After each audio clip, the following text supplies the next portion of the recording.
y a une citation que j'aime beaucoup. Je ne sais plus c'est de qui, malheureusement. Je pense que c'est d'Abraham Lincoln. Je vais plus la paraphraser qu'autre chose. Mais la citation, c'est que il y a trois niveaux de conversation.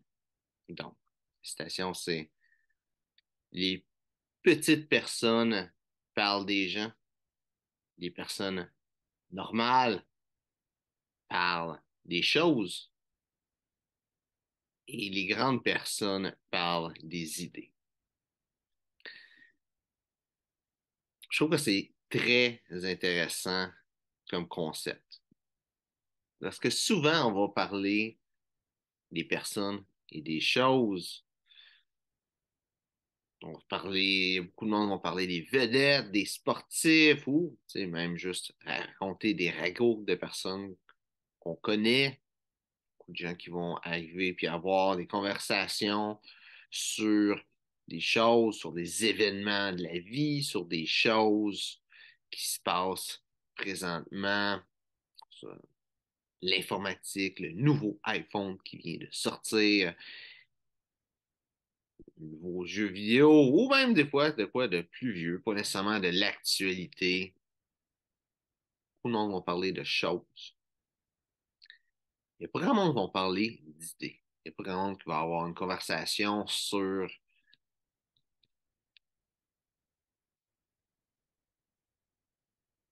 comment faire avancer les choses dans leur vie, par exemple. Puis ça me vient avec une idée qu'il y a deux niveaux de conversation. Tu as des conversations pour décrire et des conversations pour créer. Donc, conversation pour décrire, c'est vraiment simple. C'est n'importe quelle conversation. Ah, toi, tu as vu la game de hockey hier? Il y a des Canadiens qui ont gagné. Ben, c'est une conversation qui décrit. Une conversation qui crée, pour juste donner un exemple, c'est une conversation du genre, hey, t'attends-tu d'aller d'escalader le mont Saint-Bruno en fin de semaine? Let's go, on va faire ça. Et puis là, tu le planifies. Ça, c'est une conversation qui crée. Si les choses bougent pas quand tu parles, c'est une conversation qui décrit. Si les choses bougent, ben, c'est une conversation qui crée, tout simplement.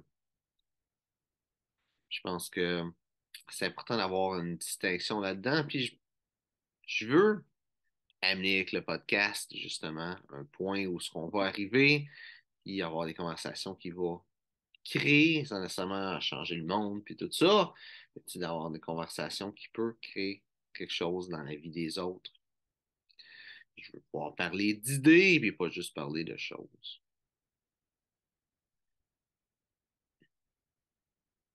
L'autre chose que je trouve important, c'est qu'on peut apprendre de tout le monde.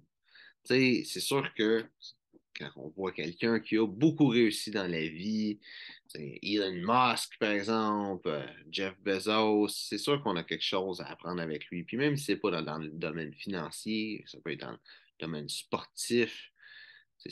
On parle à Carey Price, c'est sûr qu'on est capable d'apprendre de quoi sur la santé, sur le fitness, sur le hockey aussi, bien entendu. Mais des fois, il y a l'inverse aussi. Tu as des personnes que, jour après jour, ils n'ont pas nécessairement le succès extraordinaire, mais ils vivent leur vie. Ils ont un domaine dans lequel ils sont bons. On peut apprendre d'eux. Des fois, c'est de quoi qui n'a même pas rapport, qu'on ne s'attend pas à ça. Mais on peut apprendre de la personne parce que là, un sujet qu'elle connaît, qu'elle s'intéresse énormément, qu'elle a beaucoup de connaissances là-dedans. Puis généralement, ce monde-là, on les considère pas. Il y a deux personnes qu'on va regarder leurs conseils. Ça va être soit nos proches, qui n'est pas toujours une bonne idée, ou soit des experts. Mais en réalité, on peut apprendre de tout le monde. Si on se met dans un mindset qu'on peut apprendre des gens, notre vie peut avancer, tout simplement. Notre vie peut avancer plus rapidement, peut avancer plus facilement.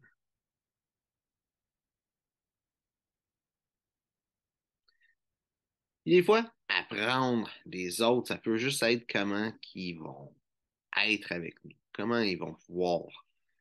interagir avec nous, qu'est-ce qu'ils vont nous dire. Des fois, souvent, on va s'entourer de gens qui vont nous dire des choses qu'on va entendre, puis nous aussi, on va parler de choses que les autres vont entendre.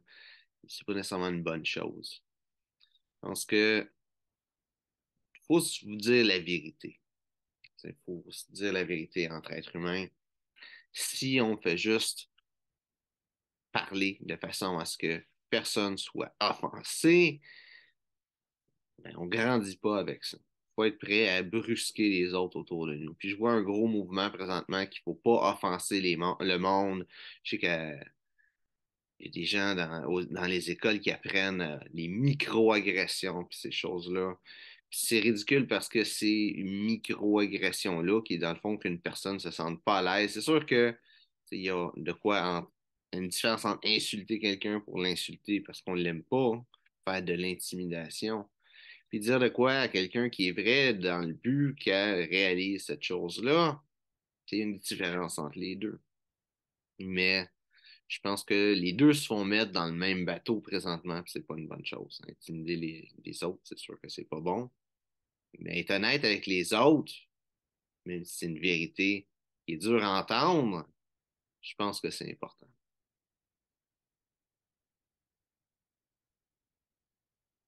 Un autre point que je veux venir avec aujourd'hui, c'est que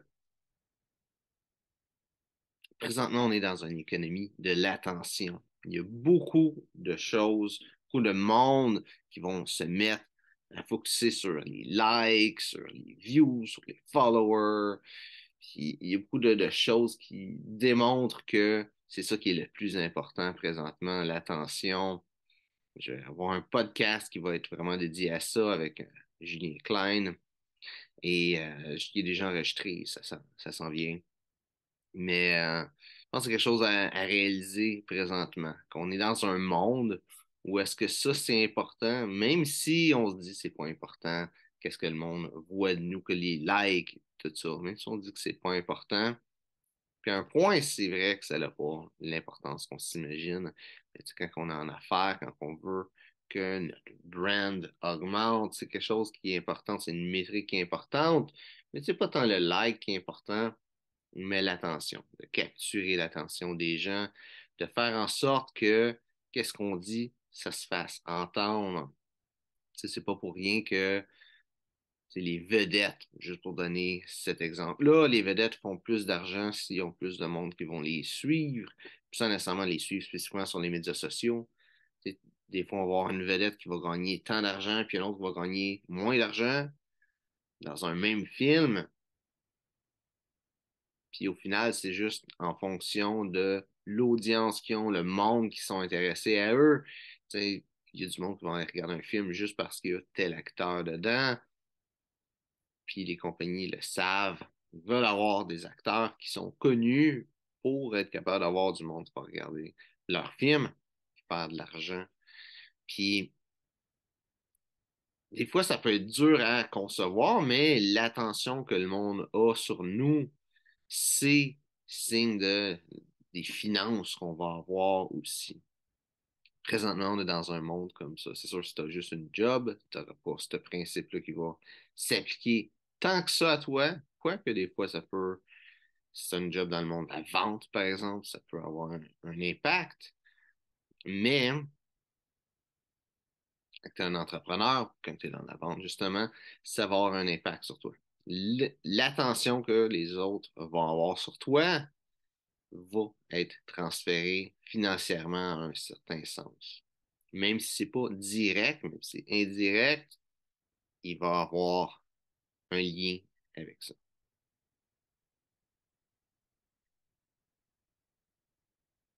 L'autre chose que je veux parler aujourd'hui, il y a une autre expression que j'aime beaucoup, si je me trompe pas, c'est la reine Élisabeth qui a dit ça, ou c'est pas la reine Élisabeth, c'était la première ministre d'Angleterre, si je me trompe pas, mais peu importe. C'est fais attention à tes pensées parce que deviennent tes paroles. Fais attention à tes paroles parce que deviennent tes actions. Fais attention à tes actions parce que deviennent tes habitudes. Puis fais attention à tes habitudes parce qu'ils deviennent ta vie. Puis, je pense tout ça, qu'est-ce que j'ai dit jusqu'à maintenant, ça a un lien avec ça.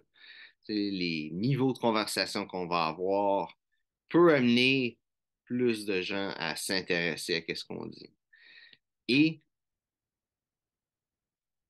plus que le monde va s'intéresser à ce qu'on dit, plus que finalement, financièrement, ça va bien aller, plus qu'on va avoir certaines attractions vers des clients potentiels ou vers des personnes qui veulent aussi avoir notre même audience.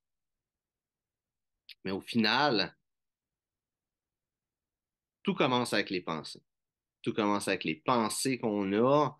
Et si tu penses des choses que tu mets sur place qui font avancer ta vie, mais ces choses-là, justement, ça va faire avancer ta vie. Mais si tu n'as pas le contrôle de tes pensées, ben, la vie que tu vas avoir, ça va être n'importe quoi. Puis au final, c'est là-dessus qu'on a le contrôle. Sur nos pensées, sur nos réactions. Tu sais, il y a des choses qui vont nous arriver dans la vie, on a le contrôle dessus. Des choses qui vont arriver qu'on n'a pas le contrôle dessus. Il faut être capable de faire la différence. Pas se concentrer sur qu'est-ce qu'on n'a pas le contrôle, mais se concentrer sur ce qu'on a le contrôle. Puis c'est ça qui va faire en sorte que dans la vie, on va se rendre dans une bonne direction. Parce que si on se concentre sur qu'est-ce qu'on n'a pas le contrôle, ben au final, ben, on n'a pas le contrôle dessus, fait que ça va rien donner. Le plus qui peut changer, c'est qu'on soit malheureux. Par contre, si on se concentre sur les choses dont on a le contrôle, ben notre vie va aller vers le mieux.